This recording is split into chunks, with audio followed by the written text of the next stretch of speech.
اعوذ باللہ من الشیطان الرجیم بسم اللہ الرحمن الرحیم۔ عقبہ بن مسلم کہتے ہیں کہ شفیع الاصبحی کہتے ہیں کہ وہ مدینہ آئے تو دیکھا کہ ایک شخص بیٹھا ہے اور بہت سے لوگ اس کے آس پاس جمع ہیں، تو کہتے ہیں کہ یہ کون ہے؟ کہا کہ یہ ابو ہریرہ ہے۔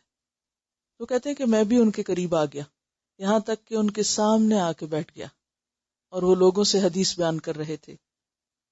پھر جب وہ خاموش ہوئے اور تنہا ہوئے، یعنی انہوں نے روایت کرنا ختم کیا، مجلس ختم ہوئی، لوگ چلے گئے اور اکیلے رہ گئے وہ، تو میں وہیں رکا رہا۔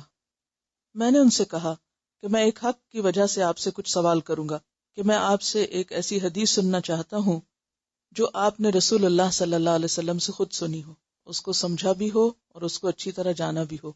تو ابو ہریرہ نے کہا میں ایسا کروں گا، میں آپ کو سناؤں گا، میں تمہیں ضرور حدیث بیان کروں گا جسے مجھ سے رسول اللہ صلی اللہ علیہ وسلم نے بیان کیا ہے، جس کو میں نے آپ سے سمجھا اور اس کو جانا۔ اور یہ کہہ کر ایسی سسکی، ایسی آہ کہ وہ ایک طرح سے بے ہوش ہو گئے، یعنی ایک لمبی سانس لی، ایک سسکی لی اور یوں لگا جیسے گم ہو گئے، چیخ مار کے بے ہوش ہو گئے۔ تو ہم تھوڑی دیر رکے رہے کہ اب یہ کیا ہوتا ہے۔ پھر تھوڑی دیر میں آپ کو افاقہ ہوا، یعنی آپ ٹھیک ہو گئے۔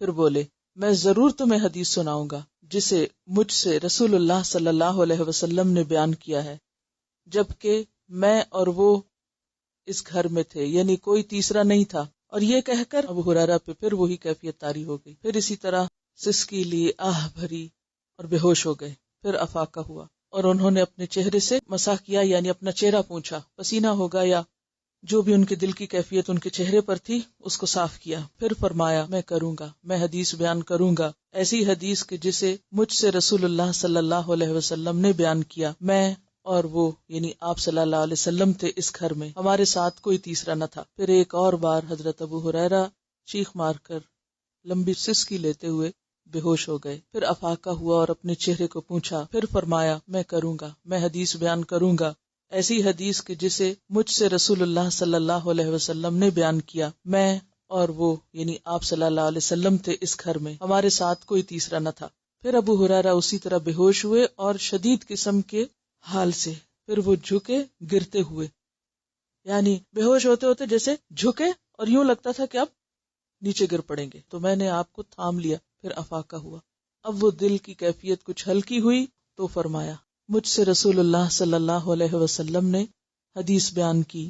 کیا حدیث؟ کہ بے شک اللہ تبارک و تعالی جب قیامت کا دن ہوگا نازل ہوگا بندوں کی طرف، یعنی بندوں کی طرف جلوہ فرما ہوں گے، تشریف لائیں گے، ان کے درمیان فیصلہ کریں۔ یعنی آپ سوچئے کہ پوری دنیا کے لوگ جمع ہیں ایک جگہ، انتظار میں ہیں کہ فیصلہ ہو، حساب کتاب ختم ہو یا شروع ہو۔ تو جب اللہ تعالیٰ تشریف لائیں گے تاکہ بندوں کا فیصلہ کیا جائے، قوم جاثیہ گھٹنوں کے بل جھکی ہوئی ہوگی، یعنی لوگوں کی سب اکڑ اور سب تکبر ختم ہو چکا ہوگا اور سب جھکے ہوئے ہوں گے۔ تو پہلا شخص جسے پکارا جائے گا وہ شخص ہوگا جس نے قرآن جمع کیا۔ جمع کرنے سے مراد سیکھا، حفظ کیا، علم حاصل کیا اور اس کو خوب خوب سمیٹا، خوب پڑھا۔ اور وہ شخص جو اللہ کے راستے میں مارا گیا، شہید۔ اور وہ شخص جس کے پاس بہت مال تھا۔ تو اللہ سبحانہ و تعالیٰ قرآن پڑھنے والے سے کہیں گے کیا میں نے تجھے سکھایا نہ تھا؟ وہ اقرار کرے گا، اعتراف کرے گا، ہاں اے رب، تو نے عمل کیا کیا جس کو نے جانا؟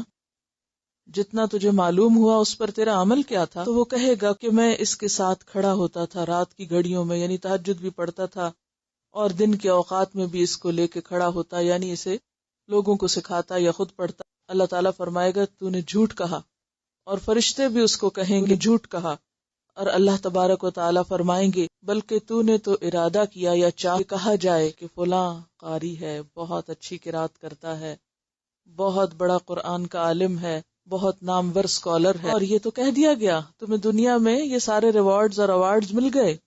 پھر صاحب مال کو لایا جائے گا، اللہ تعالیٰ فرمائے گا کہ کیا میں نے تجھ پر وسعت نہیں کی تھی، یعنی تجھے بہت بہت مال نہیں دیا تھا، یہاں تک کہ میں نے تجھے کسی کا بھی محتاج نہیں کیا، یعنی تجھے کسی کا بھی ضرورت مند نہیں چھوڑا۔ کہے گا کیوں نہیں اے رب؟ اللہ تعالیٰ پوچھے گا پھر تو نے عمل کیا کیا اس میں جو میں نے تجھے دیا تھا؟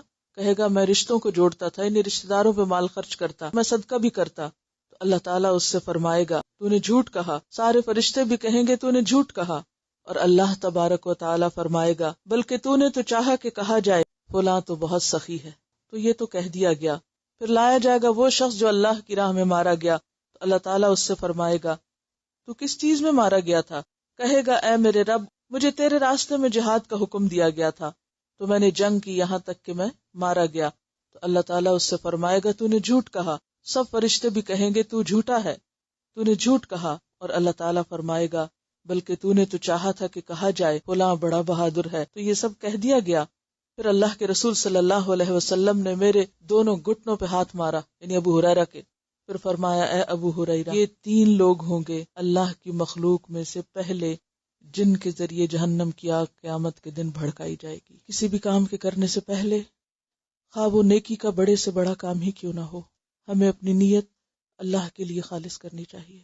علم تو بہت عام ہو گیا ہے، جاننے والے بھی بہت ہو گئے ہیں، مگر عمل کرنے والے کم ہیں۔ علم دنیا کی زینت نہ بن جائے، علم صرف دکھاوے کا ذریعہ نہ ہو، لہٰذا کوئی بھی نئی چیز سیکھنے سے پہلے پھر سے اپنے آپ کو یاد دہانی کی ضرورت ہے، اور وہ یاد دہانی کہ میرا یہ سب کچھ، میری یہ کوشش، میری یہ محنت صرف اور صرف میرے اللہ کے لیے خالص ہوگی، اور اس کے عوض دنیا کی کوئی بھی چیز نہ چاہوں گا، نہ کسی سے تعریف، نہ کوئی مالی فائدہ، اور نہ ہی کوئی اور غرض۔ تو ہمیں اپنے آج کے اس کام کو اور اس کوشش کو اس نیت اور اس خلوص کے ساتھ اس وقت کو استعمال کرنا ہے کہ ہم اس کا اجر اللہ رب العزت ہی سے چاہیں، اور جو کچھ ہم سیکھیں اس پر عمل کرنے کی کوشش کریں۔ تو ہماری آج کی دعا یہی ہے کہ یا اللہ تو ہمیں اپنا بنا لے اور باعمل بنا دے، آمین۔